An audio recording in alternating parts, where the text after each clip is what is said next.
Should the federal government be banning menthol cigarettes?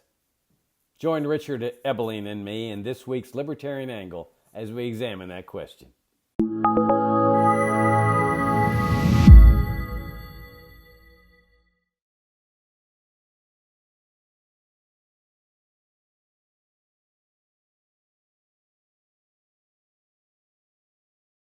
I'm Jacob Hornberger, president of the Future of Freedom Foundation, and this is this week's segment of the Libertarian Angle, the show that brings you the principled case for libertarianism. And I'm joined by my co-host, Richard Ebeling, who teaches economics at the Citadel. Richard, good to see you again.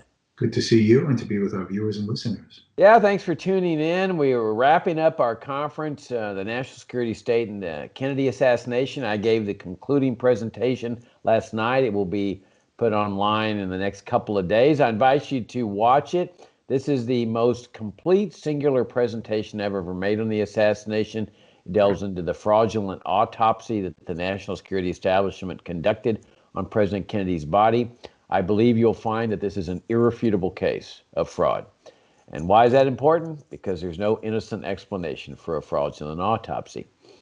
And then, of course, I also delve into the vicious war that was being carried out between Kennedy and the national security establishment. So I invite you to watch it. We have one more session next week, Friday evening, which is going to be entirely devoted to Q&A and which will focus on the political context of the assassination. Also invite you, if you're new to FFF, subscribe to our FFF Daily, also to our monthly journal, Future of Freedom, and of course to this YouTube channel. So Richard, okay, so the federal government, it turns out, is still acting as our daddy, despite the fact that there's been a lot of opposition to the war on drugs and states all across the country are legalizing marijuana. The executive branch of the government, I forget which bureaucracy it is, decided that they are going to protect us from menthol cigarettes because they're saying that menthol just is so attractive to people and they can't resist it. And so they said, well, they're going to ban menthol cigarettes. Now, interestingly enough, they're not banning all cigarettes, but they're banning menthol ones, which seems to me kind of odd that if you're going to protect us from ourselves, then why not ban all cigarettes? Why limit it to menthol cigarettes? Well, it turns out that menthol cigarettes are very popular among the black community. And so their argument is, well, we're going to protect blacks. Well, why not whites? I mean, it seems to me that whites get cancer from smoking the non-menthol cigarettes, so why not protect them too? And if you're going to protect the African Americans from smoking menthol cigarettes, I mean, how does that prevent them or preclude them from going over to non-menthol cigarettes?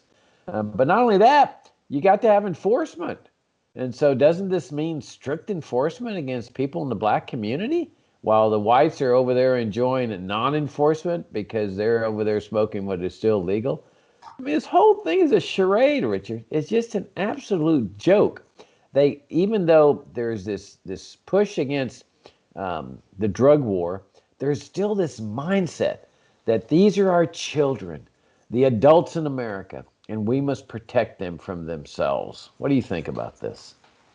Well, first of all, part of the theme that you just mentioned has to be highlighted and even further emphasized, if I may.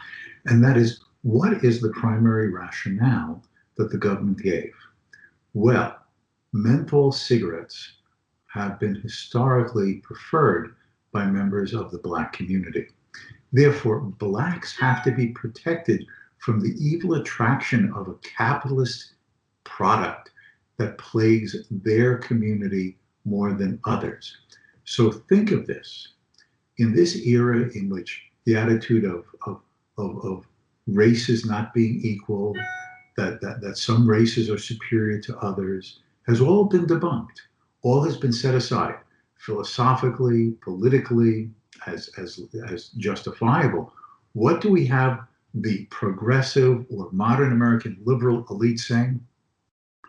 Black people cannot be trusted with the latitude and liberty to make up their own minds and to have the sufficient self-control not to smoke an alluring type of cigarette. And therefore, we're only going to declare illegal the cigarette that more appeals in their community than the white community, because you can't make your own decisions, boy. We got to make them decisions for you. Now you go back in your place and you either smoke the non-menthol cigarettes or better yet, you don't smoke any. But these white folks, there's no problem because they have the mental capacity to make their own choices. Now I know I'm being rudely and crudely sarcastic. And I say, hearing myself saying it's not my purpose to be offending of anyone, but I'm talking about a mentality here. This liberal elite, this collectivist paternalist elite, they sincerely believe that people cannot be self-controlling, self-guiding, self-responsible. They must be taken care of. And clearly, it's not that everyone needs to be taken care of equally. Some need more care than others. And once again, it's the idea that the black man cannot be self-supporting, cannot find his own job, cannot be self-responsible, cannot be left on his own to be a free person. Instead, they need to either sponsor and subsidize something or to prohibit and prevent something to guide these people into a better path of righteousness, because obviously they have some weakness that whites don't.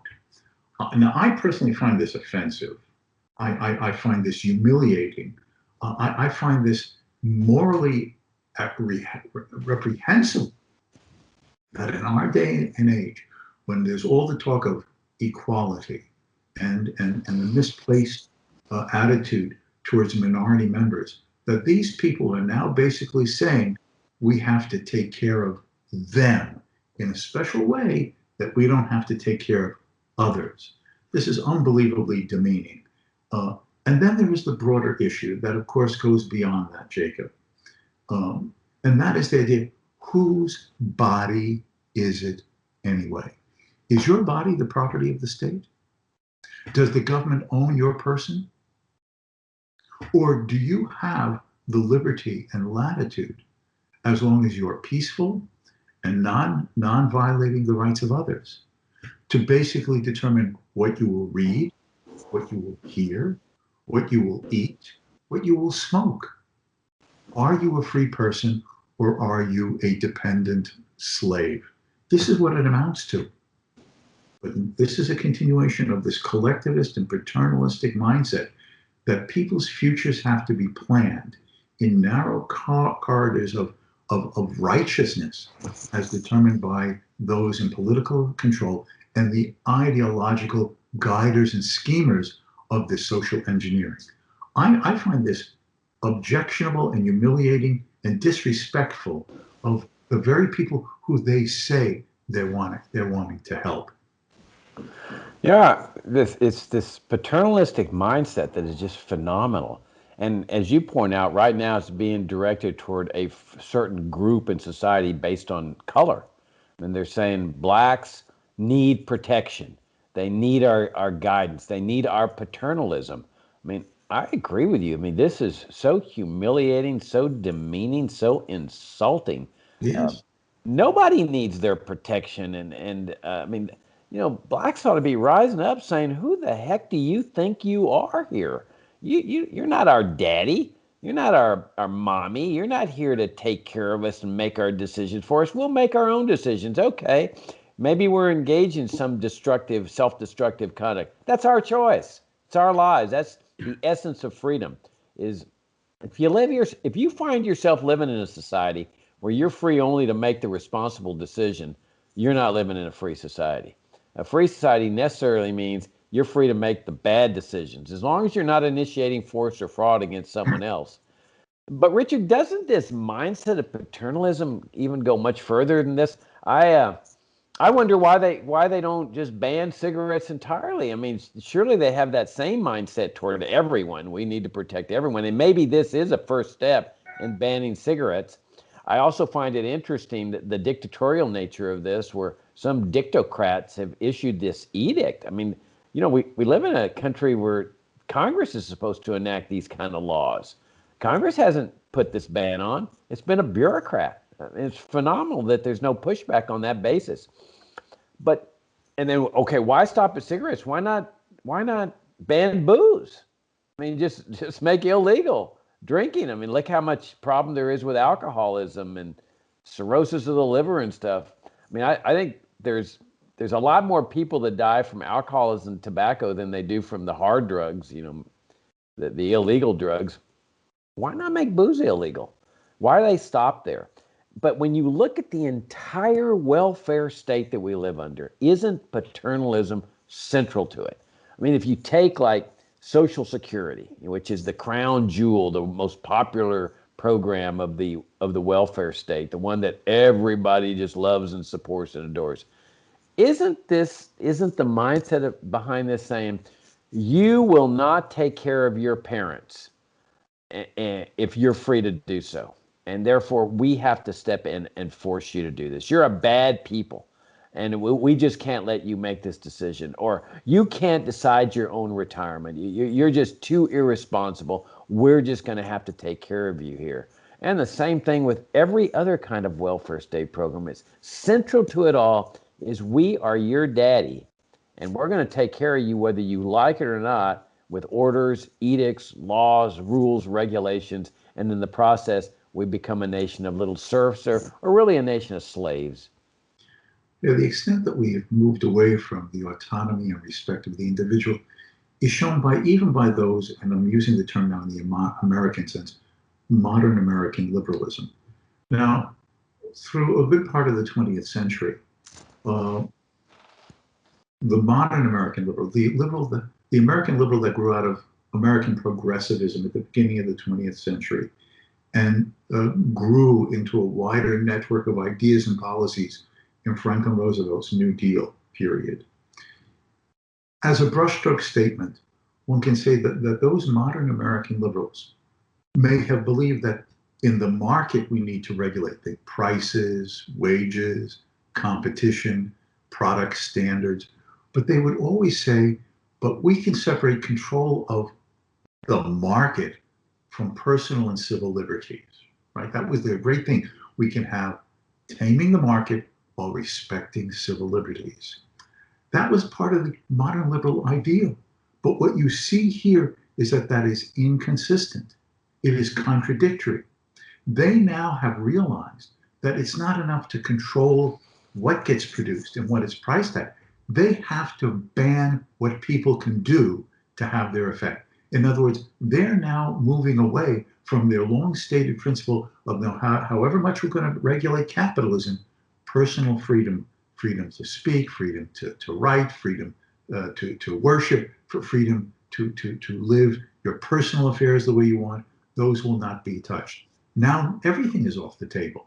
Everything is off the table. There is no area of personal conduct that is now free from the paternalistic oversight and control, command, and restriction of those in political power.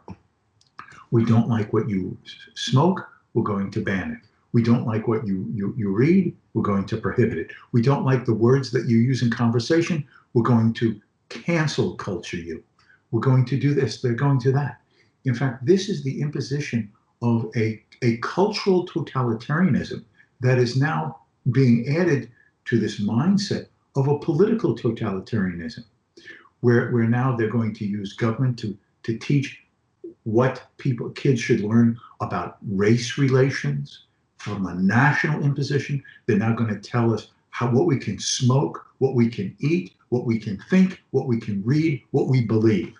These are dangerous currents, of which this ban on menthol cigarettes is a stark instance of this, but is part of a tapestry of basically a society that, if it developed and matured in this way, looking to the future, there would be not one corner, not one crevice, not one little aspect of our lives that would not be under the political control and determination and guidance of others who believe themselves to know better and to know more and to be more self-righteous and self-controlling than the rest of us. There is an arrogance, a hubris, a presumption that I think that anyone who has any sense of self-dignity, And any notion of personal autonomy should not merely object to, but should be shouting out loud, how dare you? I couldn't agree with you more. I mean, what a great sight it would be for mass numbers of Americans say, "Butt out of what we put into our mouths. It's none of your business." And there's another factor here, Richard, and that's the black market or the illegal market that inevitably forms with these kind of things. We saw that with prohibition of alcohol, and we see it with the drug war. So let's assume that their ban is effective. That doesn't mean that blacks are going to stop wanting menthol cigarettes. I mean, arguably, they're addicted to menthol cigarettes. Tobacco is quite an addictive drug. So does that mean they're, oh, well, it's now banned. I'm not going to get it anymore. I'm going to turn to, of course not. They're still going to want it. And that's where that illegal market starts coming into play. People bringing in menthol cigarettes from Europe or other foreign countries, or they make them their own, and they start furnishing on the black market. Well, now all of a sudden you're going to have turf battles, which we saw with booze and marijuana and cocaine and heroin. You've got the violence of which cartel is going to be better able to serve people with the menthol cigarettes. So you get this lawlessness that's going to be forming if it's effective. I mean, if it's not effective, then what's the point? But the more they ban this thing, the more the likelihood that you're going to see the collateral damage, the violence, the killings, the drug war, the whole thing, the booze war that's going to be applied to menthol cigarettes. But there's an additional nuance to this, let me suggest, Jacob. And that is, if it is the case that members of the black community find menthol cigarettes more attractive to smoke, upon whom will most of the law enforcement activity have to be directed? Oh, of course. And now, my gosh, black people are even being more targeted. More instances of either real or apparent police abuse of their power and their enforcement tactics against members of who? The black community. So this is going to intensify some of the very societal problems about policing in minority neighborhoods that people are already upset about. Oh, of course. And for the bigoted cop, it's a dream come true for him, because we've seen how the bigoted cop uses the drug war to exercise his bigotry against blacks. Oh, I'm just enforcing the drug war when I stop that car. Oh, I smell marijuana in the car. Get out of your car. He's just saying, well, I'm just enforcing the drug war. And oftentimes he gets honored and glorified. Oh, thank you for enforcing the drug war, when really he's just exercising his bigotry. This just provides a great opportunity for that same cop. Now, all of a sudden, well, I smell some menthol cigarettes in here.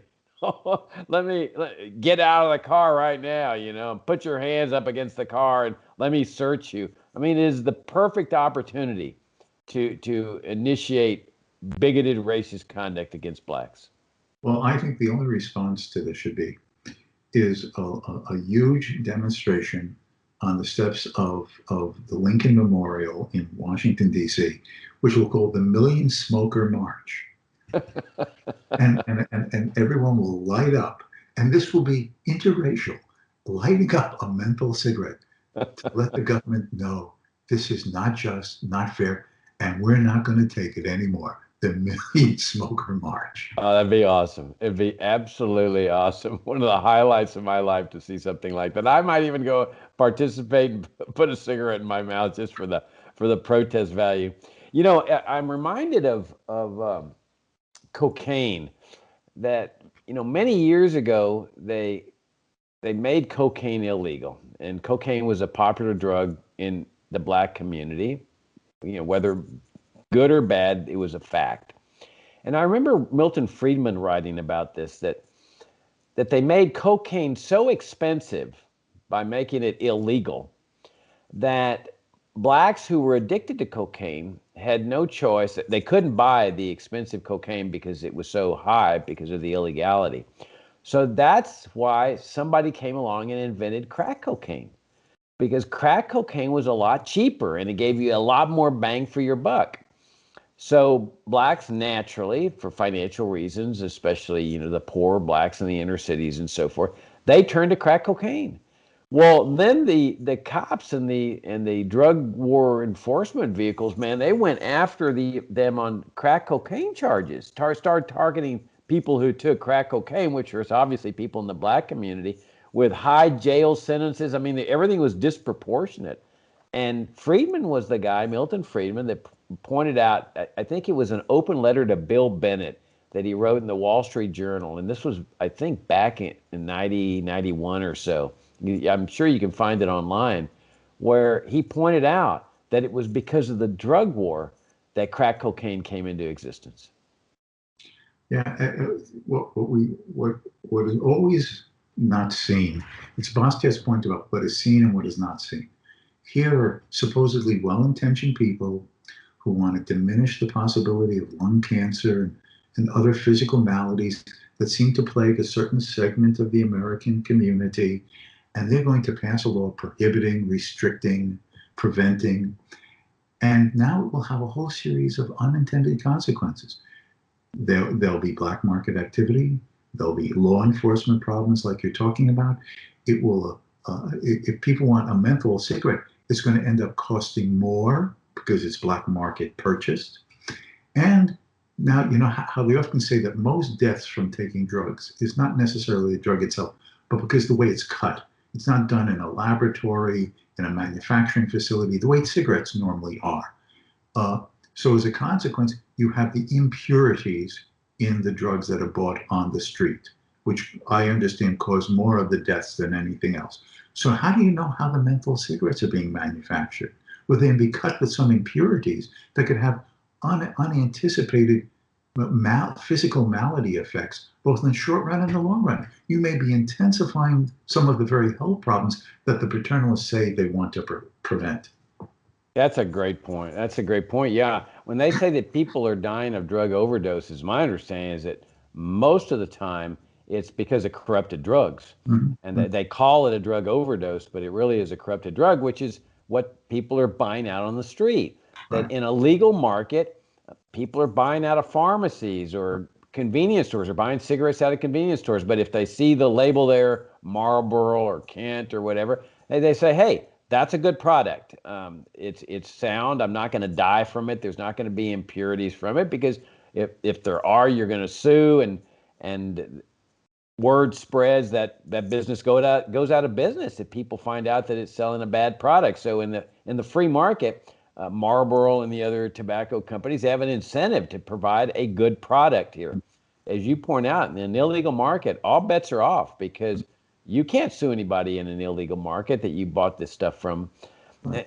Richard, I think it's also important to just focus in on my favorite time in history, is the late 19th century. I mean, it was such a different type of society in terms of individual freedom. Okay, it wasn't a purely free society. We know that. But, I mean, there was this sense of individualism and denial of paternalism that was inherent to the American people of that time. It was really a remarkable thing. I mean, no drug laws at all, no laws against tobacco, no laws against alcohol, and there's clearly alcohol problems. I mean, there was the Temperance League, so there were people that were having trouble with alcohol, but there wasn't any illegality involved here. People realized that we have to deal with this on a private basis. Alcoholics Anonymous comes into existence, which is the most successful drug rehab program in history, entirely voluntary, no government support at all.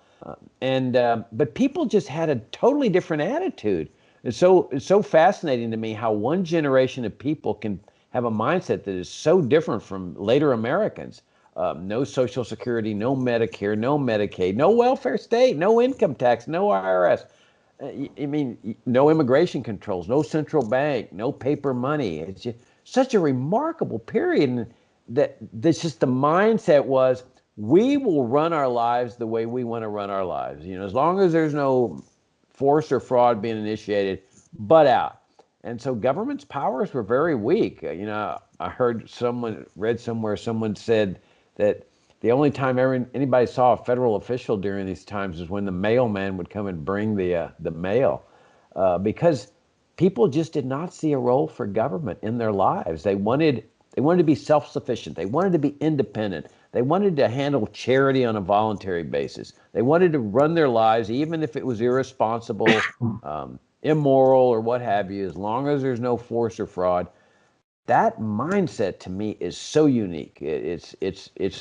I find it just very fascinating that these people took a position that is just totally opposite to where we are today. Well, same country. Our task is to renew and restore that mindset. Yeah, that's what we got to do. All right, Richard, let's wrap it up. What do you say? Wrap it up a little bit early? Yes, that's fine. And I would say is that the guiding principle in this issue and all others is the idea that the individual, as long as he is peaceful in not initiating force or fraud, and only is guiding his own life in his own way, in voluntary and free mutual agreement with others, he should be at latitude and liberty to live his life as he chooses. That is the only meaning of freedom. And if others fall upon hard times, the role is voluntary activity, not the command and control of the state. Okay, excellent conclusion. And Richard, I look forward to seeing you at the Smoke-In protest at the Lincoln Memorial. Million Smoker March. Million Smoker March. All right. Thank you for tuning in, and look forward to talking to y'all next week. And Richard, I look forward to visiting with you next week. You take care. Bye-bye.